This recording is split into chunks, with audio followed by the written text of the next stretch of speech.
Let's go. All We right. are I'm going to try a rolling. proper introduction for us today. Hello, everyone. This is David and Ivan of Bad Internet Friends, episode 12 Positivity in the Hobby. Hey, And and there's balloons. we just got some balloons to celebrate the positivity. How did we get balloons? I did the V sign, and that made balloons. Nice. All right. So So we are good. I can't think of anything else to say for an introduction. I think that's all I you really think need to that know. summed it up. Everyone knows who to complain to and why the episode was terrible. Yeah. What else could they need? I guess is so we had come up with the idea that we were going to talk about kind of a fun episode. What's cool about hobby stuff? So Dave is going to talk a little bit about the painting side, I think mostly, Yeah. and I'll talk a little bit about the more the creative side of it. Not that the painting isn't creative, but the part that happens with the keyboard.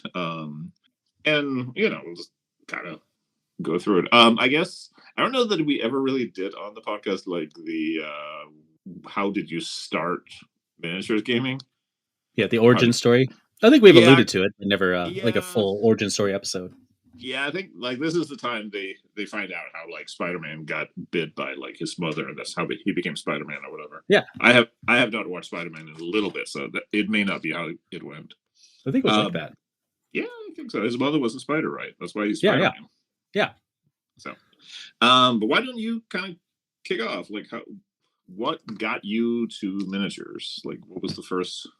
The first thing I ever saw for miniatures was my aunt. I was living with my grandmother and my aunt. My aunt's like 6 years older than me, and my grandpa. We were all together, and she started playing D&D in high school. So that was in the I'm gonna say late '80s, early '90s around. Mm-hmm. And they were playing with miniatures. So she started showing off that she'd been painting, the little D&D guys, the Ralparthas with enamel paints and stuff, and I was super jealous. Yeah. I was like, man, I wish I could paint like that. I don't think Mm-hmm. they're even really good necessarily, but to me as a little kid, it was just mind Yeah. blowing That's the that there's like coolest these thing. little figures and then you paint them. I don't know why, Mm-hmm. but it was as cool Yeah. sounding as D&D was to me. That was before you realized it's all dorks. That's right, yeah. Before abandoning D&D entirely. No Yes. thanks. And then I started collecting miniatures. Like I would just ask my nana and then other relatives just to buy me them. I want to go to the Mm-hmm. store. I want to look at the little blisters and I'm going to buy them. And I just had this giant pile of lead right by my bed. And every once in a while I take it out of the drawer and I just look at each miniature, bend their little Mm-hmm. swords back into place, and dream about the day that maybe someday I'd paint them. Mm-hmm. Then fast forward a few years later, I lost all those miniatures in a move, unfortunately. But my friends started playing Warhammer during it was the end of 5th edition. Mm-hmm. And they came over to our house and they're like, we're really into this. Help us paint our armies and we'll buy you an army. I'm like, well, it sounds cool, but I don't know anything about painting miniatures. They're like, oh, it's easy. We'll show you how. So I just picked up a brush and I started painting, and it turns out I was good at it. And I just never looked back.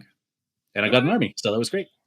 That is a great little origin story. I'm trying to remember the first time I actually saw miniatures at all, because I know it was RPG minis, but it was one of those things where there were random people, usually the son of a family member, and you met them once at a family get together and would never see them again. But Oh, yeah. you got to see their room and they had some cool shit or something. Mhm. But for actual miniatures that I had, it kind of was the Hero Quest and the Milton Bradley Spacer State game. And I remember looking at the box, and because there was on the edge of the box, there were painted versions of the miniatures, and I remember looking at those and thinking oh, I could never do that. And then I tried it and turned out that was actually true. I couldn't do that. The proper introduction to big boy miniature stuff was White Wolf 182, which I think I said before. It had a big battle report between I think Adrian Wood and Jake Thornton, and it was Imperial Ultramarines Imperial Guard. With the new Imperial, they're fucking 30 years old. The metal Imperial Guard figures were just coming out, the Acadians and Catachan. That issue really actually nice. was the original metal Acadian shock troops that got released, which is still my favorite Imperial Guard of all, versus orcs. And I got a hold of that White Dwarf from somewhere, and I remember I think it was from because there was this little RPG club where I lived, and they were just getting into Warhammer stuff, so they had stuff lying around. You could kind of borrow it. So I got that issue of White Dwarf, and like I think I must have read it like 1,000 times just that night alone because it was just the coolest thing I'd ever seen in the entire universe, and I just knew that whatever happens, I have to do that. So that was kind of, and then sometime later, plead and badger my way into the second edition 40K box set, and that was where I really started like actually trying to paint stuff and do stuff. Usually poorly. I do remember like getting the idea of trying to convert miniatures like very very early, which I don't know, maybe that I did get to see that in White Dwarf, or maybe I just like came up with it. I'm not sure, but like cutting off weapons and putting other weapons on or something. Stuff like that. I bet it was Dave Taylor telling you. Oh, he was big into that at the time. Yeah. Oh, okay. But it was a lot harder, like because there was so little in plastic, and the plastics were all like terrible. You can convert those old like Space Marines with like the bolt gun like clutched over their chest. Yeah, they are just the way they are. So, but that was kind of the start of it. I know we had like dabbled in role playing games before that, but they kind of became like we never had like that people were like role players or miniatures gamers. There were some kids that were more into one or the other, but like with my group of friends from that time, it was just like any game we could possibly play. So like when Magic came out, we just wanted to play Magic. We want to try that. Like we went to LARP like once, and it was terrible, but we did it. We played board games a little bit. We couldn't afford a lot of board games because keeping two expensive gaming hobbies going at the same time was not really viable. No. But yeah, like we just played like everything. But that was kind of the start as far as like miniatures goes. Then at some point you sort of realize that this is just like your life now. Like this is, like drawers now and minis everywhere. Yeah, like shit's everywhere. You have like weird deformed metal pieces all over your desk. Everything is covered in paint and at some point, I think, especially like if you get into gaming when you're like younger, either you're already like a massive dork and it doesn't affect your reputation one bit, or you just like accept that like, okay, I'm just gonna be a dork now. I'll say good evening, morning, / etc. everyone from Technoscald. Hey. I'll pop him up actually. Oh, he doesn't want to. Yeah. You got a showcase, right? There it is. Hey, look at that. That's the wrong one. There we go. Here he is. look at that now. That was just a test run to see if it worked. Cthulhu. Beautiful. Yeah. Love and positivity and respect. So that is all three. That is a lot for nowadays. Thank you so much. But yeah, so well, maybe you can kind of kick things off then, because your first experience literally was with the painting aspect of things. Yeah, the desire to paint, and then the actualization of the painting. So what, like, how did that, like, at what point did you realize that, like, because there's like painting just because I think a lot of when you're like, especially if you get into like stuff when you're a kid or like a young teenager, you just kind of do like what you see that you're like supposed to do. So if it says on the box you're supposed to paint these, or if you've seen somebody paint them, then you paint them. But like there's not really like you're just doing like how it's supposed to work. Miniatures work like this. Yeah. So when did the idea of like, or how did it come about with like painting being like a thing that you were specifically like invested in and interested in and enjoyed doing? Like, probably later on when I became a lot more patient, because when I first got into painting, I was in my early 20s, I'd say. Like maybe even 20 itself. I had a lot of other things on my mind. Early in the 20s. Yeah. 2 and 0. It could not be any earlier, actually. Yeah, I don't think I was 19. I'm pretty sure it was 20. And, you got other things on your mind at that point. You're trying to find, like a girlfriend or a boyfriend or whatever you're trying to find. Or a house or a car or a job or different things like that. So, painting was something I would do with my friends more than anything else. If I had to sit down and paint by myself, I didn't really want to. I'd rather get out there and go do something social. Oh, okay. So I didn't really enjoy the painting as much on my own as I do now. That was the big transition, I would say. Positivity. Once I fulfilled everything I wanted to do anyway, which is kind of a lot of people's origin stories where they go out, they give up the hobby, they journey onwards, and then they come back.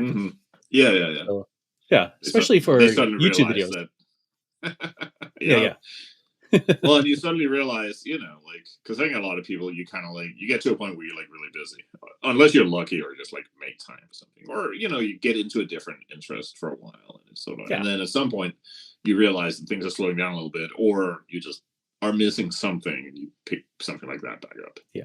And Can the best thing, of course, is if you can actually afford the hobby the way you want to do it. yeah. Because when you're young, you're just kind of at the mercy of whatever you can afford. Hmm. And at that point in time, there wasn't really good resources for painting. You opened up your white dwarf and you saw that you were supposed to spray paint it black, then put on the base coats, and then magic, and then it's done. Yeah. Because, I remember the our steps weren't really minds quite there. I remember our minds being blown because it was an issue of I think the Citadel Journal that had a bunch of pictures on the back and they looked really cool. And then it turned out the secret to those miniatures was they were base coated black instead of white, and like our heads Hmm. exploded. Yeah. Uh, and then me and a friend of mine who both played Chaos Space Marines like never ever base coated anything white again. It felt like, but it was before they had like started talking about it really, like because now it's like a pretty common thing. I don't even know what they like recommend anymore. But at the time, it was absolutely like the received wisdom. You should do everything in white because it was during the like bright red and yellow era of like Yeah. Warhammer Yeah. stuff. So everything had to be. But I think even like painting guys for like RPG stuff would just assume you're doing it in white. Yeah. And then there's like the actual techniques themselves that they described, like dry brushing. That Mm-hmm. like you read it, it's like, okay, so I gotta put paint on my brush, and then I gotta wipe it off again, and then I just kind of lightly move it around, and it didn't look very good. Mm. I'm like, I didn't understand it whatsoever because I was using the wrong kind of brush. It wasn't. Yeah, yeah, yeah. Or you It don't was, get enough of the paint wiped off, and you just yeah, slather like a exactly. stripe across your space orc.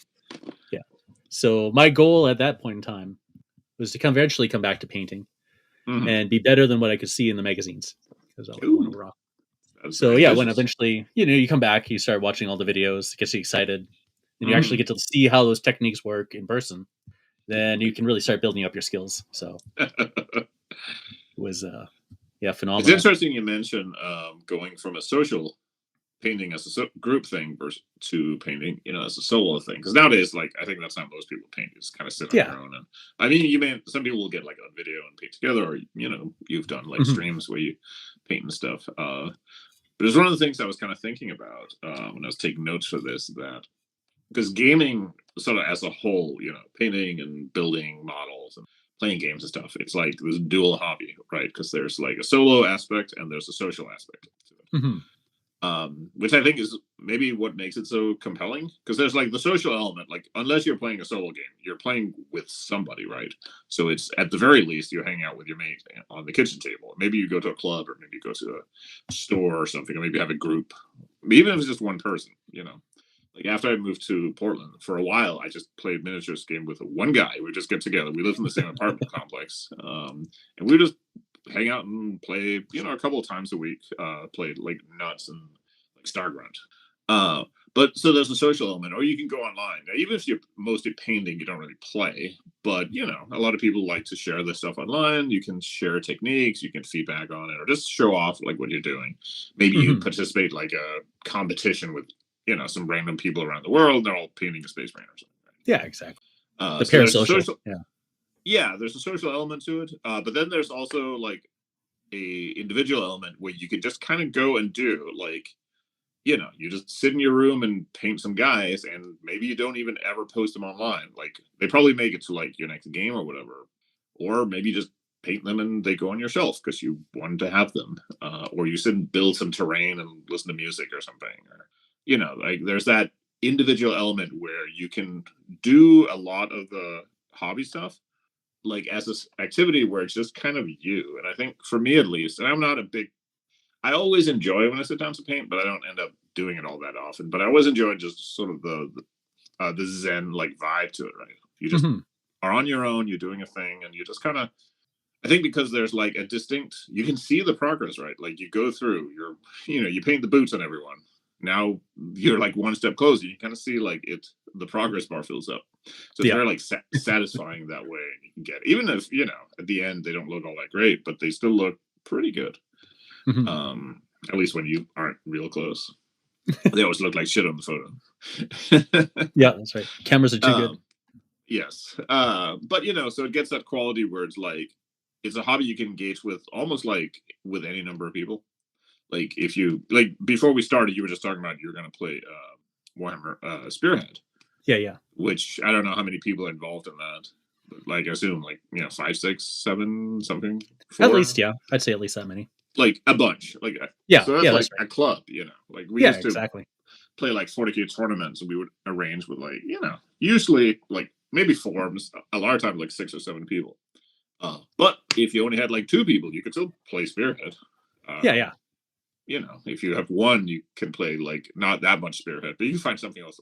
But it kind of scales like very up and down, which can be very, like a lot of hobbies don't necessarily like board gaming you can play board games with any number of people, but you can't play every board game with any number of people. Or Yeah. like, a lot of other interests have like very specific, like, if you want to play basketball, there's kind of a certain amount of people you need to play basketball.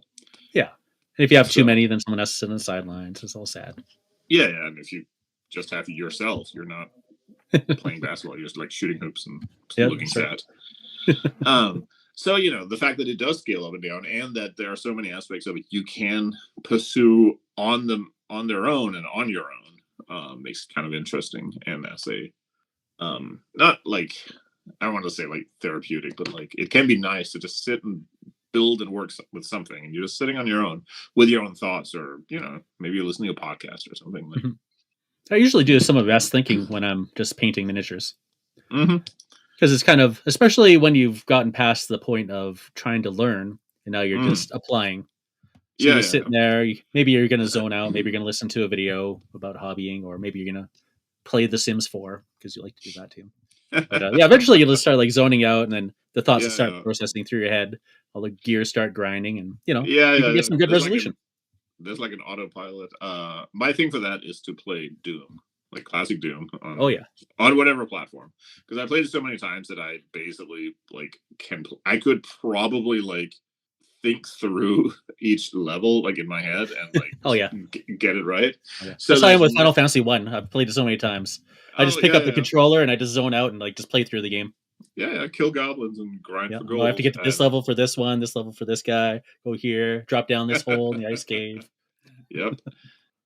But yeah, that like frees up your brains. Like, and sometimes if you're trying to not think about something, you'll suddenly like figure out like the solution to it. Like I Yeah. do that sometimes where like I'll go and not think about whatever I'm working on, because then suddenly your brain like figures it out. Yeah. Because it gets all jealous, Uh, right? The thoughts. They're like, why aren't you thinking about me now? Hey, buddy, come on. I know. Okay, It's like, fine. I'll tell you. Look, yeah, just bring me back. I need you back. bro. Gotcha. But yeah, so I think there's like the Zen quality to it, and I think there's also an element, especially if you're a nerd, because there's a good chance you probably spend too much time like playing video games or being on the computer or arguing with strangers on like about movies or something. Hmm. So miniatures and minis gaming is a way to also do something that has like a physical, tangible aspect, because whether you're painting and you're actually like painting little guys, or you're building terrain, or even just playing the game. One of the things, and this is so funny because I've seen this so many times, especially if you go to like a club game or like a convention or a tournament or something. There's almost always somebody there who's like not a gamer. They're like somebody's partner or parent or a ride or friend or whatever.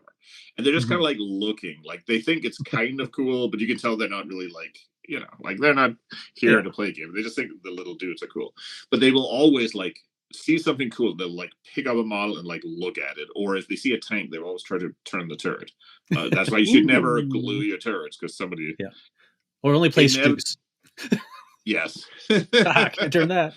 Yep. Or but they'll do like there's just seeing these little things just like trigger something in your brain, like you just want to like pick it up and touch it. And it's like I don't know if you've ever had this moment when you're playing a game and like you're like looking down, like you're trying to get like the line of sight or something. So you like lean down, you like Hmm. look, old school style, and you can Yeah, see, yeah. and suddenly you realize, like from the perspective of your little dude, the world looks completely different. And like Mhm. for a moment, it almost like the world of the game is like a real place, right? Yeah. You probably should do it at least once or twice a game, even if you don't need to line of sight. Hmm. Just Yeah, get that it's a nice lot of fun. immersion. Yeah, just kind of vibe. And sometimes it can be funny to realize like, oh, like this guy has no idea that there's like a tank over there because he can't fucking see it. Yeah, yeah. Um, or like you get this I get this all the time where like you're playing like a skirmish game or something, where there's like some rocks and where my guys are, and there's some rocks in the middle, and there's this thing over there I'd like to get to, and it just turns out that getting to the rock in the middle is like 1 inch too far for one move. Yep. So you move some dudes over and they get fucking mown down. You try again and they break and run away. And the positioning of that rock suddenly becomes this like massive thing, and it's literally just because it's like 1 inch too far. Like, Yeah. so points in this little like imaginary world suddenly take on like this weird importance. It's like I wrote like little worlds on my notepad, Oh, because nice. in a way that kind of is like the little area you created, your 3 by 3 foot space on the table, suddenly becomes this like living thing that kind of feels like, even though you build it, like you set up all the pieces, they are just from your shell, right? Hmm. But they feel like they have sort of an existence outside of that because they have importance in the game. That's like very weird and abstract, but I think people who are listening will understand what I mean. Yeah. And it is like a very creative thing. It's probably the same as you get if you're building like, like the people who build like model railroads or stuff. They have the same, like they literally create like little world. Oh, yeah. Or like diorama builders, like you're building, whatever, a tank and like 2 repair guys or something, but it becomes like this little depiction of a world. And like when you're interacting with it or when you're engaging with it, it's real quotation marks, like you can Hmm. sort of project yourself into it. And I think that's really cool. It's something that you get it obviously also with like role playing games. That's why all the parents got like word in the 80s that all the Yeah, kids yeah, were yeah. like hanging themselves or whatever. But We barely uh, killed our friends. I mean, honestly. I know, and some of those friends honestly kind of Yeah. deserved it. Yeah, yeah, Espen, you were kind of a yeah. dick. But yeah, it's just I think that is a really cool. It's one of those like intangible things that's like it's almost like hard to explain to somebody who hasn't seen it or experienced it. Mhm. But everyone who has played a game knows like that feeling of like while you're playing it, it feels like very real. You can like you play BattleTech and like the big fucking like Zeus comes like around the corner and you realize like your little dude is fucked and you're anxiously looking at the board and trying to figure out where you can move to where he can't reach you or Yeah. whatever. Like it becomes real in its own little like self-contained bubble world kind of way. Yeah. It's And the very cool. appropriate way too. So it's not like when you're walking down the grocery store, you're like, oh, if I just put my arms like this and I go, and then everyone's staring at you like you're a weirdo. Yeah, You yeah, know, yeah. I on mean, the you gaming can. table, it makes sense. Yeah, absolutely everybody. I mean, you can tell, especially if you go into like a tournament or something. There's always somebody who's like waving their arms around and like gesturing how something just happened, or somebody who's like celebrating a little too hard. We saw one time, and this was the night before the actual tournament. So people had shown up a day early. Were just playing casually. So playing this guy playing Space Wolves, I remember very distinctly. And we played, and he won the game. And I had put all my stuff off to a side. It was like 2 tables. The tables were these. It was kind of a terrible idea because they were like boards laid out on top of a Oh, table. yep. So it was you already know where this is going. So Yep. he does like this victory celebration dance, knees the edge of that, and Oh. the entire army just scatters like a frag grenade. I have never seen a man's joy turn to despair so fast. So he managed to get it mostly put back together, Okay. and everyone like who had super glue was lending it to him, but it was pretty brutal. Super So brutal. Man. yes, To this go was back to painting for a moment, if I may. yes, absolutely. I've played in tournaments where you just play the Warhammers all day, you know, Mm-hmm. from start to finish. It's very long. You stop for lunch, but you're just grinding out the games. And I'd Yeah, always get like a super like big migraine afterwards. And it always felt, just competitive because it uh was. huh. Yeah, yeah, But sometimes you're playing against friends, you can still laugh and have a good time, but it was yeah. never quite as fun, I always found, as like if you get together with a big group of people and just paint. I used to do like the 10-hour or 12-hour painting challenges with Mm-hmm. groups of people. So you would get together and like paint for charity or paint for a certain Oh, okay. cause.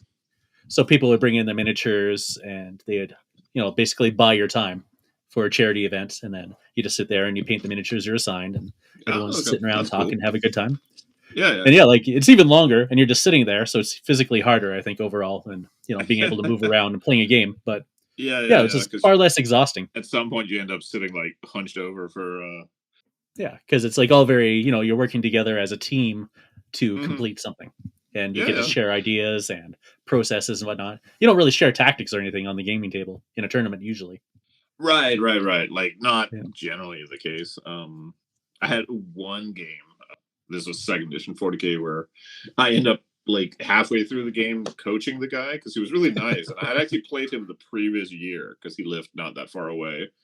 Um, and he had a new army. He had like a Dark Angel, Ravenwing army on all the bikes and stuff. And I noticed that he was using them in kind of a weird way. So halfway through, I like coached him on the rule how to Yeah. make them work best, and he came like thank me later. Awesome. But I probably wouldn't have done that if it wasn't because he was like a cool dude and we had played before. Mhm. I mean, it was very low stakes. But yeah, like doing, or even like if you're just building, like you both buy, because we did this a lot where two people both bought like a new box of something and Oh you're yeah. just sitting and building them together. You're not necessarily even like working on the same project, but it's just there's kind of like a shared element. I mean, people do still do this where you do like a hobby hangout or something. Yeah, Everyone's just exactly. working on their own thing. So I need to do more of that. But yeah, but again, that's a way that you can take like something that's normally like a solitary process, which sitting and painting, and you can make it into either a communal thing or just like a shared thing where you Yeah. know. Yeah, we end up doing the opposite. We always play games together and then paint separately, just That's like the by standard, default. But it's actually more fun the other way around. Paint together and then play separately. Yeah, I mean, although there is an element to, especially like the old school, if you're playing like an army list game, because this would happen sometimes. You would set up your armies for like the weekend's game or something, and then it turns out somebody didn't tell everybody else that just bought like a new tank Oh yeah, until yeah. it comes out of the box, and so that's cool. There's an element like to that. I know like some of the dudes who do like big club games, like big, they do like Waterloo or whatever, and they'll just have like everyone paint like some of the units. Like we need Oh yeah. like 10,000 fucking French little dudes, so everyone gets in the trenches and paints like 50 Frenchmen, and you get it all together. So there's like that's a different way of like approaching it. Hmm. Yeah, army building's tough in the end. Mm-hmm. If you want to play like a big army game, it's a lot of work to do all by yourself. Yeah, I mean, especially when you see some of the ones that are like big exhibition games, like big events and stuff. Some of that is like, you have to Oh yeah. coordinate like 50 people. Like I remember last time you get like 5 people to all like commit to doing one thing and then all do it on Yeah, it's hard. time. Let alone like, but it's also I think there's also like an element of like shared like responsibility to it because like if you're in a group and like there's one guy who paints everything and everyone else paints like a little, you're probably going to paint a little as well, unless you're just like Yeah. really motivated for it. But if you're in a group where like everyone paints their shit, you're not gonna, most of the time, people are not gonna want to show up and be like the one dude with like the spray paint army. Yeah, that's right. So there's a little bit of like, it's like going to a club, and if everyone dresses nice, maybe next time you wear like the nicer shoes, right? Yeah, exactly. An element with painting as well, painting specifically and in a group setting is also like because painting is like resource intensive in a way. Like everyone says you don't need that many paints, but everyone accumulates like a giant bucket full of fucking paints. Yeah. So like if you can, whether it's brushes or paints or something, like it just makes it a lot easier to get stuff done. Because like if you mostly paint like I don't know, like Imperial Guard armies and historical stuff, there might be like entire color ranges you just don't even own because you'd never use them. Like how many reds are you gonna need? Yep. And you unless you play like World War II British or something, or not like Napoleonic British or something. Oh, you could do the little like berets for the paratroopers. Those are red, Oh right? yeah. So you can still, but you're not going to buy a lot of reds for that one thing. So being able to like share your resource a little bit can also be like really helpful if you have people that you can paint with in person. Oh yeah, definitely. Yeah, the knowledge base is just so much better when you can share. Yeah, like even it's one thing to be able to see online. You get tutorials for a lot of stuff. You can see how people do it, but there's an extra element to it when it's somebody you know, because you know kind of how they communicate. They know how to communicate it to you, Hmm. or if they can show you in person. It's a whole different degree, and that can go for like other things too. Like modeling style, building terrain, things like that. Like I remember we before I moved to the States, we had built a bunch of like city terrain because this was back when like what's it called, City Fight or whatever. That book came out for 40K.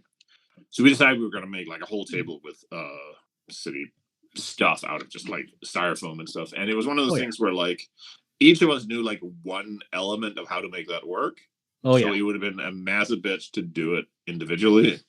But between the three of us, we could kind of figure out because one person knew how to deal with the styrofoam without it melting. One person knew how to like get some texture or paint on there. Like, so it was cool. Like we just kind of got to combine it, and this was early enough that like there wasn't that many. I don't know if it was pre YouTube. It very well might have been. So it was a lot harder to find. Like you had to go to somebody's GeoCities page or something and Yeah, yeah. look up some grainy ass photographs that didn't tell you anyway because they didn't upload them in the right order or they left Yep. out like one of them. So yeah, I think there's definitely like an social element to the hobbying part that is both a little overlooked sometimes. People just I think assume you paint on your own, Yeah. um, but also which is just really cool. It's again a way that you can get something out of the hobby in like an unexpected way, or like an indirect. Yeah, and it keeps you going too. Like when you get to the gaming table and you got your painted army, they got their painted army. You both Mm. fulfilled your gaming contract basically, Yeah, yeah, the yeah. unspoken rule, and everyone feels good. No Yeah, matter if it you win looks or nice. lose, you came with your nice painted army.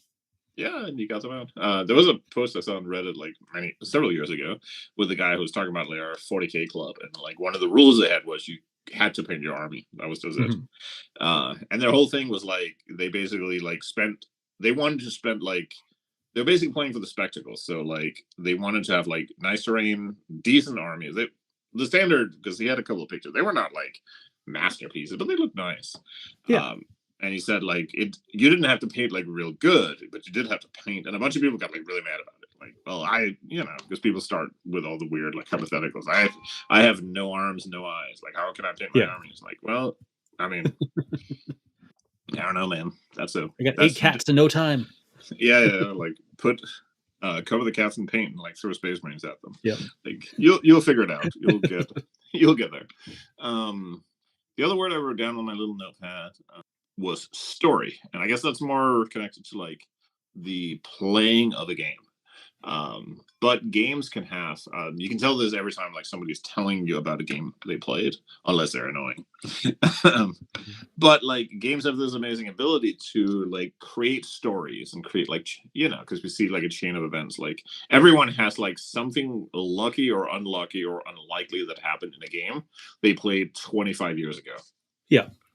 and they can recite that story like vividly, like literally like moment to moment, because it just stands out so much, like it's burned into your mind that it was like a story element, but it doesn't We really should take much. we should talk about these after then. Yeah. These remembered stories. Yeah, we could probably have like an entire nostalgia like bullshit episode.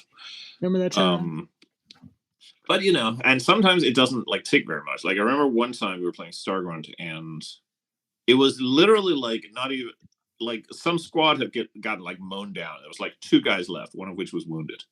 So I moved that dude like with the wounded guy like back into Hmm. cover, and a bunch more shots were fired at them, but didn't hit anybody.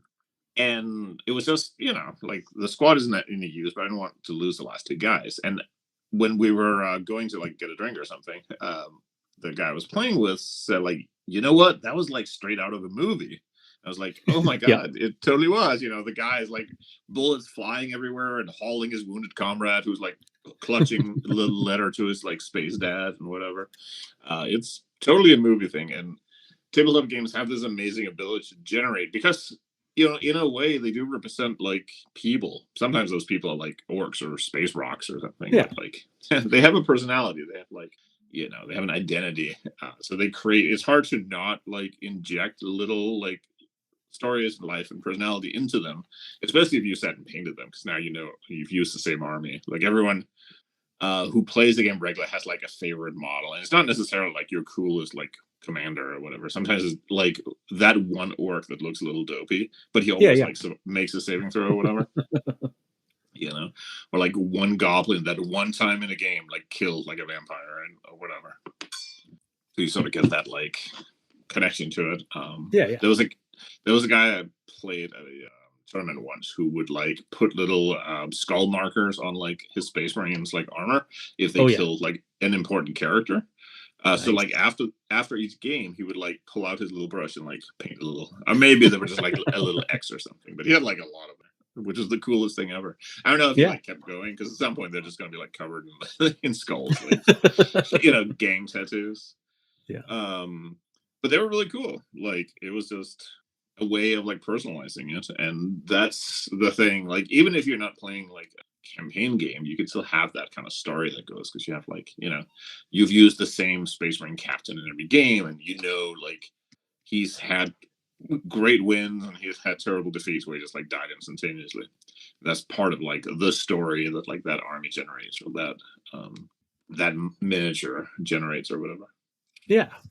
Yeah, the Bedroom Battlefields, their podcast once had because they do call-ins, so people Mm-hmm. can call in, like record a little message about their personal story, and one of them was like, what character do you have that has like this one quirk, and you always bring him to the Oh games, and yeah, like, yeah, like this is your like storied character, just like this. So yeah, everyone's got like their favorite little guy. yeah. No, exactly. And it's often like not even like the coolest dude. I mean, everyone likes like a cool character or something. Yeah, Sometimes it's like a more personal. It's literally just a guy. And it's another thing you can sometimes see when you're playing, especially if you're teaching someone to play games and they're new to it, because they'll like sometimes put way more like effort into little things like positioning their guys right. So you'll see people like turn a guy who's like standing on a corner or something so that the rifle is like up against the oh yeah, corner or yeah, something, or like make sure everyone's rifles are like pointed so they're not pointing at each other. So you get stuff like that and it's just interesting to watch because just again like people injecting like life, like they're just pieces of plastic, hmm but you yeah, yeah, because they have little faces, hands and feet, we inject like life and personality into them. yeah. Especially when they painted them too, because you spend a lot of time just looking at them. Mhm. Oh yeah, absolutely. And I find this happens a lot where either you have a set of mini, if they're like old school like metal figures, but you have like a set with different poses and stuff. You'll kind of like pretty quickly find like your favorite guy Yeah, that's or right. your favorite pose, and you might like take a little extra attention painting him. Or if you built like for the like the War Games Atlantic, like plastic sets or something, you'll kind of have like, oh, okay, this one is like the really cool one. Yeah, Because you build it to do something cool. Sometimes it's really simple. It's like you assemble a guy with a rifle, but he's looking like over his shoulder or something. It just looks cool. yeah, So that becomes like your favorite dude. yeah. I had one miniature from my old lead pile from when I was younger, and there's like the guy always like, this is my favorite one. I love this guy. Just Yeah, like yeah. this. He was called like a half elf champion from Ralpartha, and then Mhm. they stopped making it, so you couldn't order Ralpartha's half Oh. elf champion anymore. So eventually one day I was like, I was telling my wife, I'm like, I just this miniature is always like way too expensive because you only get it on eBay. It's like $50. She's like, well, you Hmm. should just do it. I mean, it's only like $150 purchase, so just go Yeah, ahead. yeah, So they got my little man again. I felt so happy. yeah. I'm like, oh, look at him. There's this old. This was like the one that got away. It was this old Road Trader era Space Marine Librarian. It's one very specific model. So it's like very much the old style, both in casting and like the beaky Yeah, helmet and all that. And he's standing with like a sword in front of him, and he's got like a scroll that he's holding kind of sideways. nice. And when because a friend of mine had a credit card, I don't know how, but he did. So whenever we want to order miniatures, we would always go to him if we want to order stuff that like the local store didn't have, and we would just pay him, and he would order the stuff for us. And this was in the time where if you could find like the old product codes Oh in yeah, like the bag of white oak, you could order anything that they had ever made. But every now and again, so we ordered like a bunch of like road trigger figures because we thought me and one guy thought they were really cool, so yeah, we yeah. wanted to have a bunch of them in our armies, even though they were outdated by then. But I remember tried to order that because ever since I had seen the 40K box set, I thought that was the coolest miniature in the entire universe. Something about it just was so cool. And when I tried to order him, I couldn't. Like that No. mold or whatever had been lost, and now he's just Mm. permanently gone. And every now and again, I look on eBay and I'll see one for like $40 or whatever. Usually covered in like 2,000 layers of thick paint. Enamel. Yeah. Just absolutely indestructible. Like you can't even tell it's just a blob. That might be a miniature under there. But that's the one that got away. I just Yeah. always wanted to, and I guarantee at some point in the store, I probably looked at like a blister pack of it back then and didn't even notice it. You should do it. You should just get it. Yeah, I might. Fulfill the dream. I'm gonna look on eBay right after we get done. Yep. Sorry. Woo. Or you'll find one. It turns out it's like a Chinese recaster, and he's selling like 200 of the same model. When I was buying some Eldar to build like a old hammer, like second edition army, there was one guy on eBay who somehow, totally legitimately, I'm sure, had like 12 of the same like X-Arch model, like literally the same, which has not been sold for like 20 years. I was like, huh. I'm sure these are definitely not recasts. Although nowadays, like some of the recasts are like almost better quality than the original models were. There was a point in time though where Warhammer was so unpopular that you could just buy droves of it on eBay for super cheap. So, like especially older metal, like it might have just been unloved. So the guy just kept like buying all these lots of stuff and ended up with like 12 X-Arcs for no apparent reason. Yeah, some of that stuff. I remember when like the plastic sets really got going. Like for a while, you could get like old metal stuff pretty cheap, and also towards the end of 7th edition, before they announced 8, there were so many people who decided to stop playing. So you could get like entire armies for like nothing if you were a little patient, or were willing to trade for like 2 copies of Call of Duty or something. That's why I have so many miniatures. Good old 7th. Yeah. So I mean, looking for lots is always a good idea to get some cheap shit. Yeah. Every once in a while, this will pop up. Mm-hmm. Oh yeah. I used to have this huge box. Every time I need a mech, I would just get one out of this box. It was like a giant box of like really garbage tier, like MechWarrior Dark Age figures. Oh yeah. I'm sure if I wanted to actually play the game, they were all just complete garbage because it was like $30 for this huge box of tanks and mechs. But I just needed a random box of plastic tanks and mechs. So every time I needed something weird, I would just grab into that box and like see what I got. You can do the same for like D&D, the like D&D plastic figures because they used to. I don't know if they do anymore, but they used to have like a game that went with them, and you would get the box. Have them everywhere. Yeah. There's like billions of those things. They're worth nothing. Nobody wants them because they used to sell them in like random boxes. Like they were magic cards, basically. I was so excited when they came out. Because I wasn't buying miniatures at the time, but I saw these. I'm like, this pre-painted and mechs. That's awesome. And then I bought them. I'm like, oh, they're not as exciting as I was hoping for, but they were not exactly like not good quality, were they? Yeah. They're like, some of the guns are kind of bendy. Yeah, I don't know why this mech is just like a shovel. I remember they did.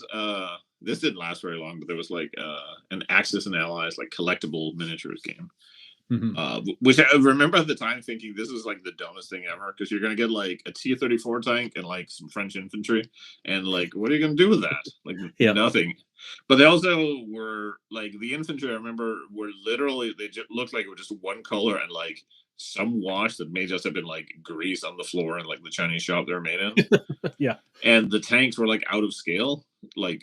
They were not all like a consistent scale throughout, so like you would have it was garbage. That was like some of the worst. Second worst, like pre-painted. I think the worst I've ever seen for like pre-painted stuff was like, do you remember? I don't remember what it was called now, but there was this modern warfare game that like Mongoose Publishing put out. It was like the last. It kind of killed miniatures for them. The figures themselves were pretty nice, but the paint jobs were just like awful with like googly eyes, and they were just really, really bad. Interesting. Yeah, it was. I don't remember what it was called. It was pretty short lived, but it was supposed to be like you had like squads of modern soldiers with RPGs and stuff and tanks, and the rules were pretty decent. Like people forget Mongoose used to be like big on miniatures. I like Mongoose rules. Yeah, I thought they were really good. I played I remember the Judge Dredd. It was really good. yeah, that was like two versions of that. I think there was one Yeah. that was like a lot like playing Necromunda, and that one was really cool. And I think there was a different one that was more just like a normal minis game. I know they had a spaceship one as well, based on Babylon 5, I think. Oh yeah, I think so. So yeah, The Mongoose was. Starship Troopers. I never played it, but it looked really cool. Oh yeah, that was like big. I literally have never spoken to a person like face to face who played Starship Troopers, but like that was pretty big. They had like tournaments and everything. Hmm. But I guess it could only like go for so long. Yeah, yeah. And it was done. That is another thing that, especially like for me, like growing up in Denmark, where we were exposed to all kinds of stuff like that, but like we only got like a little bit of it.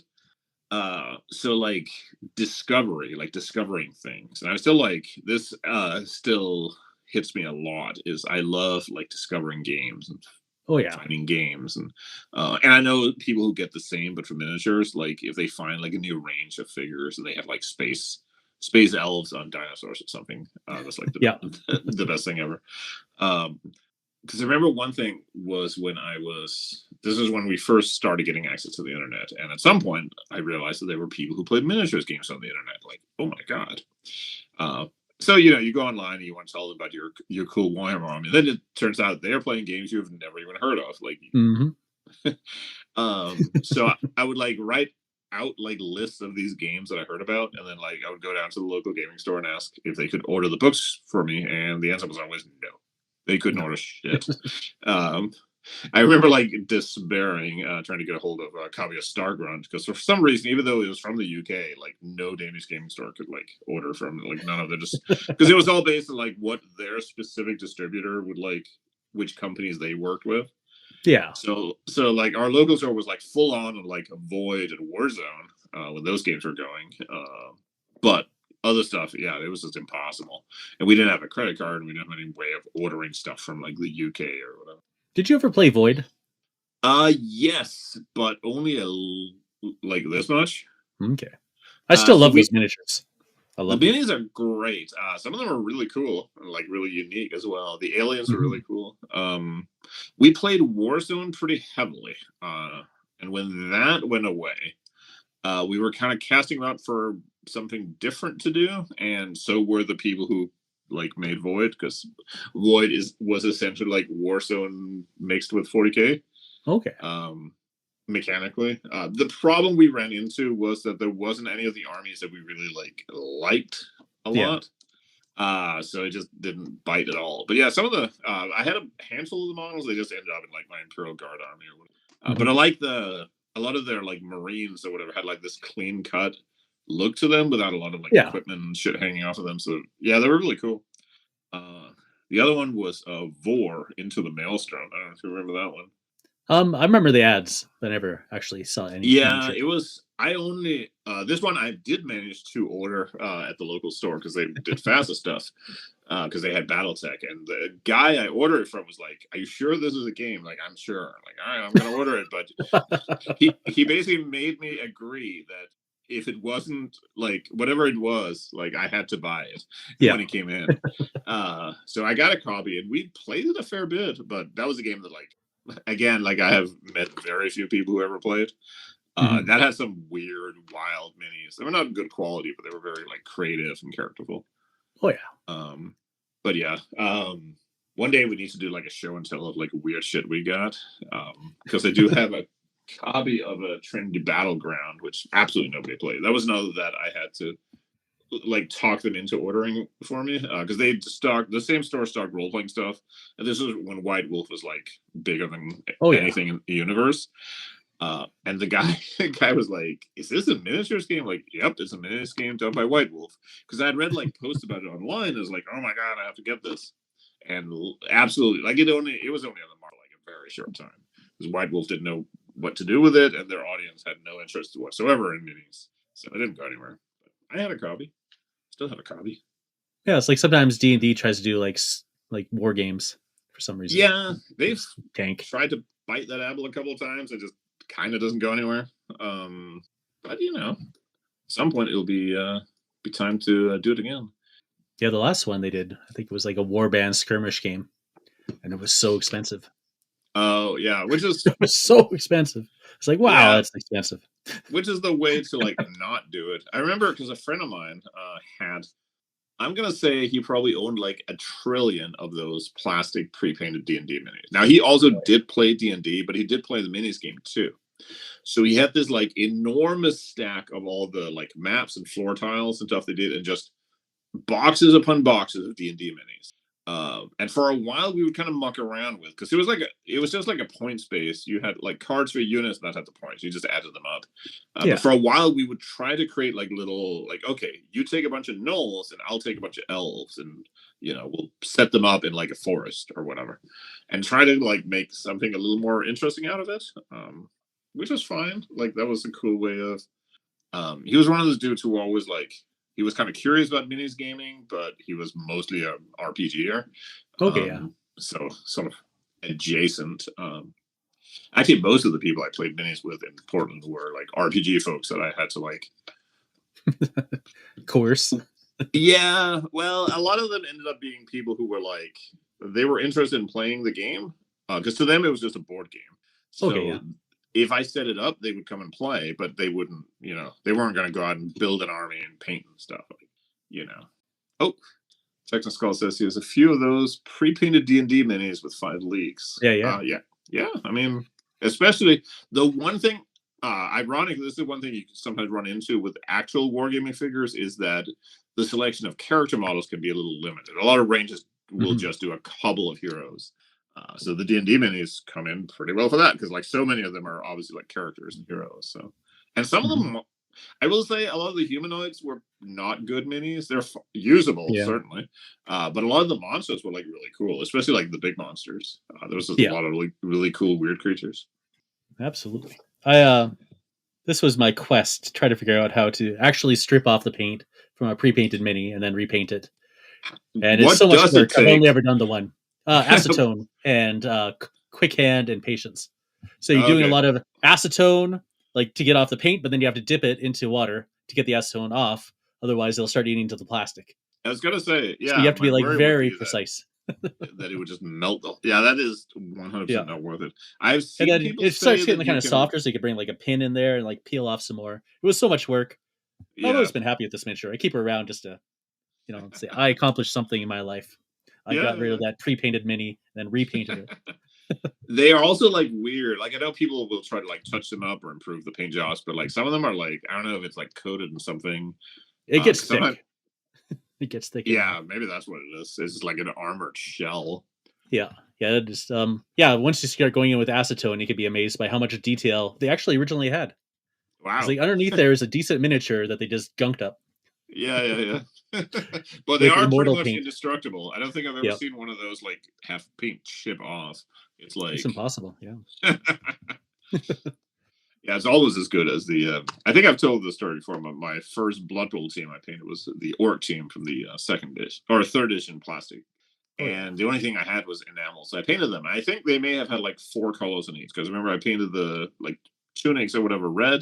I painted the flesh green, and then I think I had a black for like their little helmet and their boots, and that was it. They may only have had 3 colors on them, but I was very like meticulous and so the lines Yeah. well nice and they were absolutely like indestructible.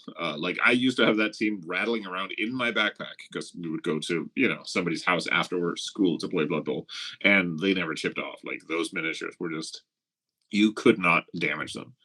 Mhm. So they are probably still. I don't know where they may be today. Probably an eBay auction in Denmark somewhere, but they probably still have the same layer of paint on them that I put on. I have an adjacent story because you use enamel on metal. They're very durable. Mm-hmm. But even back in the day, the lead they used was actually better for painting on. Hmm. So it had less chance of a chipping because the paint it was like a little more porous. And first, Interesting. apparently, like GW America switched to a different metal. Mm-hmm. So if you ever look at an old GW Mini and it has kind of like a weird tarnished look to it, that means it came Uh-huh. from America. It was produced in Oh, America. okay. I have But then they seen like just those. switched like all to the white metal, and Yeah, that's yeah, yeah. when like it just became so difficult to try to find the right kind of primer to put on the minis so that the paint didn't chip off super easily. Interesting. I never knew Yeah. that.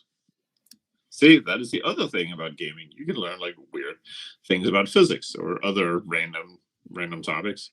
Yeah, I, s- exactly.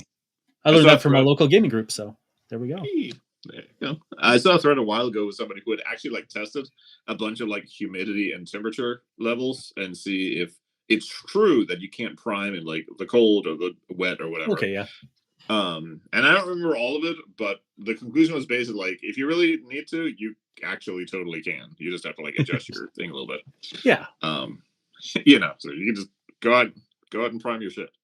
just do it. But that dude learned something about physics and or chemistry, I guess. Yeah, So and you variable. can learn real life skills from gaming. Cool. I have something cool. I'll show you on camera Mm. for the people. This is a 3D printed BattleTech Mini that my LGS was selling. Oh, And the cool thing is that this is actually my LGS. oh, that's amazing! So you can Yeah. actually So I battle. had like the little logo here is like their store logo that's up there Oh, on that this. is amazing. Yeah. So I thought So that was really cool. that should totally be like an objective. Yeah. Yeah, it's BattleTech scale, so you Yeah, can do yeah. 6 millimeter love with it. So cool. Although now you will feel bad if somebody like jumps on it with like a mech or something. Yeah. Don't. Not the historical section. They can step on the card spot. It's okay. Yeah, you can Yeah, destroy the yeah, yeah. magic. So you can add like a little section of goblins in that area. I will also say this: while nerds do have a reputation for not being necessarily the cleanliest people in the world, in my experience, wargamers or minis gamers are typically not as gross as going to like RPG conventions or Magic the Gathering tournaments. Um, now, does mean there has been some stinkers, but in my experience, a 40K tournament or like Historicon or something is a less gas mask inducing incident than going to like other types of gaming events. So, I I don't guess know it what makes it sense is. because we all peer pressure each other all the time, right? Paint your minis, put on your deodorant, Yeah, yeah, take a yeah. Like, shower. remember 4 colors on each mini, and One on each armpit. yeah, I mean, worst case, you can use the primer can. It'll be fine. That'll keep you go. That'll keep you going for a long, difficult tournament. Yep. Seals in the freshness. So but yeah, I guess we're kind of running up on our time slot. Yeah, I think we're chock full of positivity. I don't Yep. have much else going on. No, The other that's all. topic we had considered was, well, what keeps us going. So we could Mhm. wrap up with that. Like what keeps you going in the hobby besides money and Yeah. fame. Besides money and fame, Yeah. which are heavily overrated until you have them. Um, honestly, I think it's hard to. It almost sounds like goofy, but in a way, it's like that I've always done it. Not in the sense of like inertia, but like you do something for so long, it just becomes like it's almost unthinkable not to do it. Hmm. I guess it's like when you get people who are like amazing, like guitar players or something. They have that vibe. They always say in like interviews that they just can't imagine doing anything else. Like if they're just Yeah. sitting around, they're gonna get out the guitar and like noodle off a riff or something. But I think in a way that is part of it. That is just like such an ingrained part. But I think it's also something that in a way has both. It changes all the time because there's always new things happening. You get a new interest, something you want to do, like ships or something. Hmm. So you but at the same time, it also doesn't change very much. Like it's always kind of the same. Like what it doesn't matter what you're painting. Like even if you are painting something you haven't done before, but you're still sitting down. Like there's like a ritual to it, right? You get out the box and you put out the thing and you curse up a storm because your wet palette like sponge is dead or whatever. Like you go through the motions and you sit down and you work through it, and at some point you have a model at the end. There's like a familiarity to it, which yeah, I think especially like as you get older, like things change, and after a certain point, you're old enough that all the changes are bad.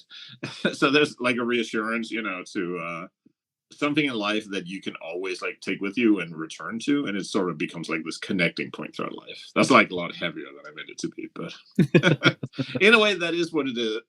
That is kind of the draw for me, is that it's this thing that is just familiar and comfortable and fun. I keep looking Most over my definitely. shoulder because Lancelot is like Marchie. He's getting ready to cause trouble. Yes. Do you want to get on camera? He does not want to be held. Here, you look at people. He likes miniatures because he can steal them. Bat. For me, I don't need to be around people doing the hobby, but it's nice, you know? Mm-hmm. I just find that nothing makes me feel more happier and grounded with my own like personal time than painting miniatures or building miniatures or thinking about playing miniatures. Mm-hmm. It's like just kind of the whole mind space for me is really what fulfills. It's like a ritual.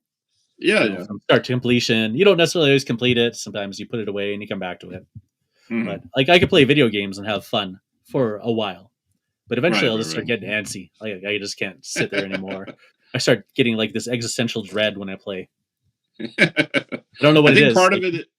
I think actually part of it, I would bet, is that it's not, video games aren't like physical or tangible. Like holding a control doesn't really like count compared to handling something that's a real object that you're working and interacting with. I would almost bet, because it's the same thing that like if you go like work in the yard or something, if you have a yard, even if you're not like into yard work, but it feels kind of good to just go and do it and like rake or something. Yeah. And I think miniatures and tabletop stuff has that same quality where it does have a physical element to it. Yeah, because I can remember things in video games, like very memorable moments, but just not. Yeah, it's just not the same. No, it's at the risk of being like a little pretentious, it almost has that feeling, because I have the same thing. There's a lot of video game moments that I remember very clearly and vividly, even from games I really enjoyed. But they always have this element of like not feeling real in the way that something that happened in a tabletop game does. And I think if you're like a long-term tabletop gamer, you kind of know that quality, or you like understand what I'm talking about. Yeah, that there is like a heightened element to those things, and it's not that, you know, like I like video games just fine. I played some games that I really really love, but there's just that feeling where it's just not as real. I think it's a lot. It's the right kind of escapism, I guess. Yes, he is just mad. Would you stop chomping and biting? But all right, well, I guess that concludes our time today, because Lancelot says so. Yes, Lancelot is like, you're done. It's my turn. I need to play on the phone. Perfect. All right. It was a small crowd. I think it was mostly just Techno Skulls, but that's all right. Yeah. We prefer the loyal over the many. Yeah. Well, I do see 4 viewers, which one could be you. I'm not sure. One is definitely me, because I have the chat up here. But that means we had 2 other people who didn't announce themselves. So we love you regardless, even if you're just hiding out. And we always appreciate when you catch us in the rerun, for sure. And absolutely, make sure to leave a comment, and we will reply to them. Maybe we should do one of those, like not like and subscribe, but like call to action. Like if you have opinions on why gaming is fun and nice for you, then you should definitely like put that in the comments.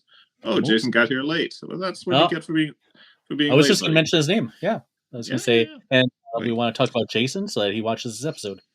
Yeah. He's going to have to rewatch it now to see all the things we said about him beforehand. Yeah, literally 5 times. Every 2 minutes there was a shout out to you, so you're going to need to watch the entire thing just to get all of them. 100%. Yeah, because they were done backwards, so you have to listen to all of them to construct the secret message. We're very crafty on this podcast. Yes, surprisingly crafty, considering we're not that smart. So that's we what makes it very. That's what makes it very impressive. Yeah, that's right. Okay, do you want a heart out? Yeah, let's see if it can work. It worked on the first go. Awesome. Because it was a positive episode. Have a good night, everybody. Take care. This episode of Bad Internet Friends was streamed live on YouTube and Twitch. There is a North American-friendly live stream every second Wednesday of the month and a European-friendly live stream every fourth Monday of the month.